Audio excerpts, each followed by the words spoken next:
We've got a haul of haunted comics hitting the shelves this week. Let's get right into what's in this week's horror poll.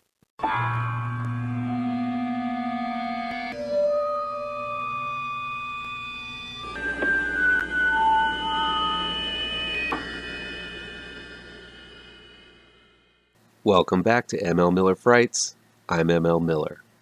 Before we begin, please do me a favor and punch that like button down below. Share this video with all of your social media addicted pals. Click subscribe to this channel and ring that bell for notifications. Before we get started, I wanted to alert my listeners that I'll be writing and drawing a new short story in Nightmare Theater 2. I thank those who picked up the first collection, and I believe there are still some copies of that one where I did a story with superstar Carlos Granda. This new anthology delves into the darkest corners of the mind and beyond. If you have some extra cash, be sure to support the Nightmare Theater 2 Kickstarter and pick yourself up a copy. Look for a link to Nightmare Theater's Kickstarter down below before the comments. Here's what horror comics are releasing this week, November 24th, 2021. Shriek #1 is from Fantaco Press. The stories are by Jim Whiting, Keith Haugen, Dennis Webster, Matt Belkis, Dorian Sinnott, Nayara Moura, Nate Osborne, and Christopher Twin. There are a lot of horror anthologies out there, and I love it. Having cut my teeth in comic book horror with anthologies like House of Mystery, Unexpected, and House of Secrets, I'm glad anthology horror comics are still alive and well.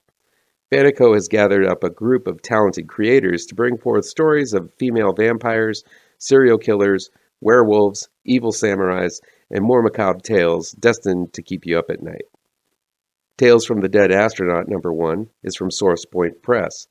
The story is by Jonathan Thompson, and the art is by George Luis Gabotto. A skeleton in an astronaut suit acts as the crypt keeper in this anthology of off-the-wall and downright twisted short stories. I love the image of the dead astronaut in some of the shorts, including one about space monks who live in a floating space tree. Makes this sound like an imaginative anthology. Myths and Legends Quarterly #6 is from Zenescope Entertainment. The story is by Ralph Tedesco, Joe Brusha, Dave Francini, and David Wohl. This issue heads back to ancient Egypt and focuses on the return of the Blood Pharaoh. Looks like some mummy-style horror going on in this issue, according to that cover. Wait a minute. This is a Zenescope cover. What's going on? Let's look at the variant cover. Ah, there we go. Ass, titties, ass and titties. Ass, titties, titties, ass and titties. Much better. The Winchester Mystery House #2 is from Source Point Press. The story is from Joshua Werner, and the art is by Dustin Irvin. While I feel Peter Tomasi published the last word on the Winchester House in his Dark Horse series, The House of Penance, I'm willing to give this new series a chance.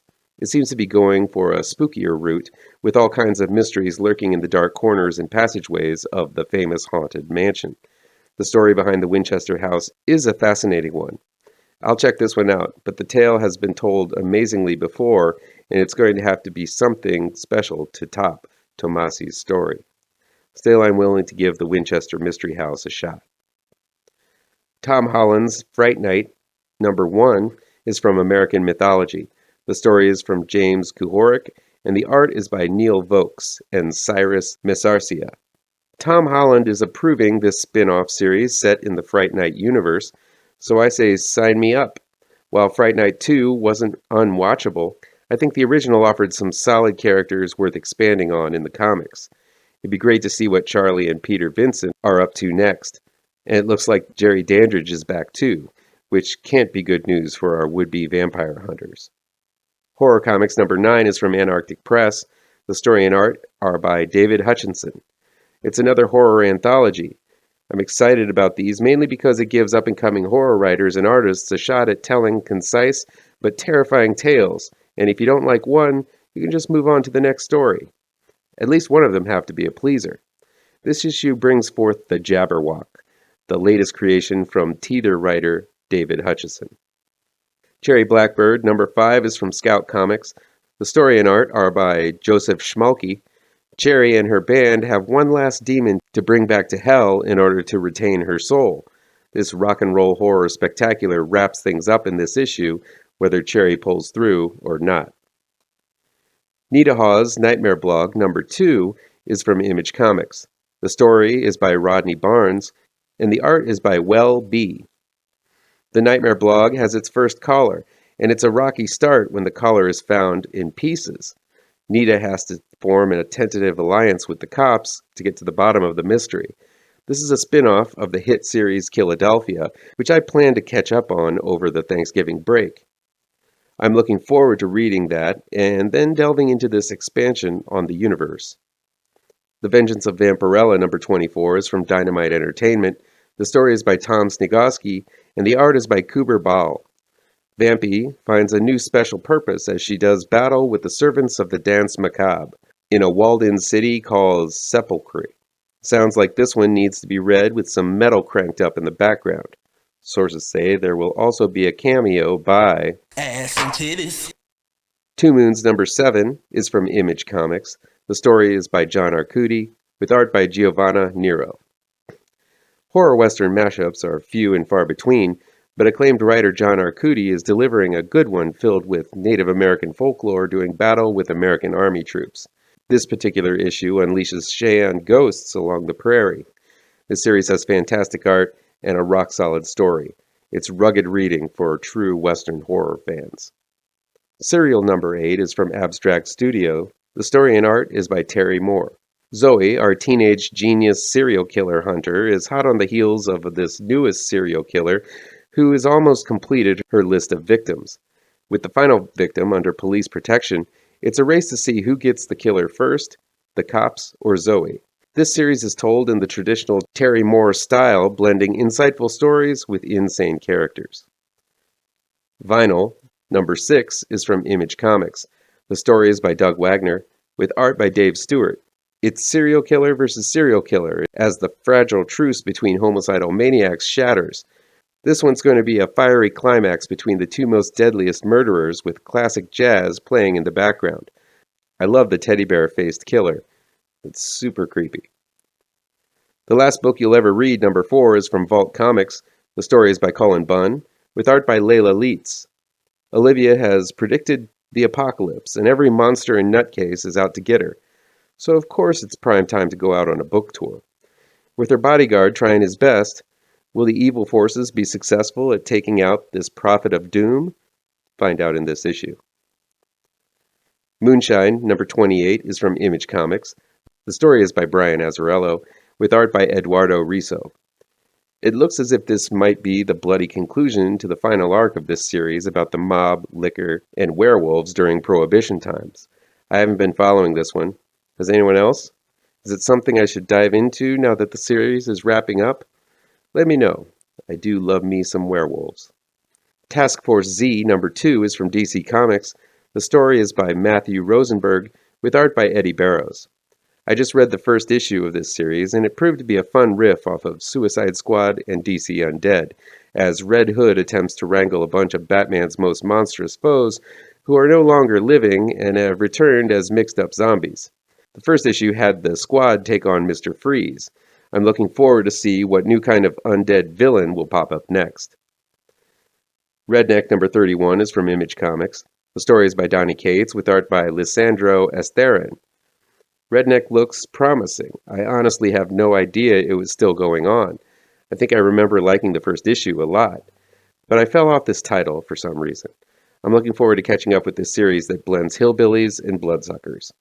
Though Cates seems invested most in his Marvel work, this and Baby Teeth shows that he hasn't ventured too far from his horror roots. DC vs. Vampires number 2 is from DC Comics. The story is by James Tynion IV and Matthew Rosenberg, with art by Otto Schmidt. I dug the first issue of this series, pitting DC's heroes against an army of world-conquering vampires. The story is playing it close to the vest as to who is turned into vamps and who hasn't. While the concept worked the first issue, you can only play that card once, so we'll see if the rest of the series is equally surprising. So far, even though this feels like a knockoff of the Heroes vs. Zombies series both Marvel and DC have run into the ground, those behind this seem to understand that vampires are an entirely different monster, worthy of an entirely different kind of story. Night of the Ghoul number 2 is from Comixology. The story is by Scott Snyder, and the art is by Francesco Francavilla. Haven't read this one yet, but it seems like it's a dual story jaunt where it tells a story of a movie within the comic universe about soldiers returning from World War I and bringing back something nightmarish with them. It also focuses on a father and son watching the film Night of the Ghoul and finding that the film mirrors reality a little too much. Sounds meta, especially since a lot of these new Scott Snyder Comixology comics seem to be pitches to make films out of. Still, with Francesco Francavilla on art, this one's definitely going to look good. Reptilian number 6 is from DC Comics. The story is by Garth Ennis, and the art is by Liam Sharp. Last issue got all kinds of crazy as we find out what is running rampant through Gotham's underworld and how it all ties to Killer Croc. In this issue, Croc and Bats team up to take on this new monstrous force. The art in this series is sublime, even though it feels like Ennis is taking crazy pills while writing this off-kilter and disturbing horror series set in Gotham. The House of Slaughter 2 is from Boom Studios. The story is by James Tynion IV and Tate Bromball, with art by Werther Dell'Edera. I'm still catching up on Something is Killing the Children, so I'm avoiding spoilers to its spin-off, House of Slaughter, which seems to be going behind the scenes to show just how this monster hunting organization came to be. I'm all for it, as I really like the way Tynion is branching off this story in all directions. This is just a winner of a series that won't disappoint horror fans. That's a whole lot of new comics this week. Any of them interest you? Let me know which ones down in the comments. That'll be it for today. Please chime in down below in the comments and let me know how on the nose or mind-numbingly wrong I am, or you can counter with your own review. So guys, you know how YouTube works. I'd love to be able to dedicate more time to this channel. I'm not monetized yet, so if you want to help me out, remember to hit all the pertinent bells and whistles down below. Want some spooky comics to read? I have 2 new horror comic book trade paperbacks you should look out for. Both Grave Trancers and Pirouette, collecting never-before-published issues, can be found in only the finest of comic book shops. If you're looking for written reviews, you can find them on my website, mlmillerwrites.com. If you really want to show your support, I also have a Patreon page at mlmiller. Look for the link to my Patreon page down below. Thank you so much for your time, and take care.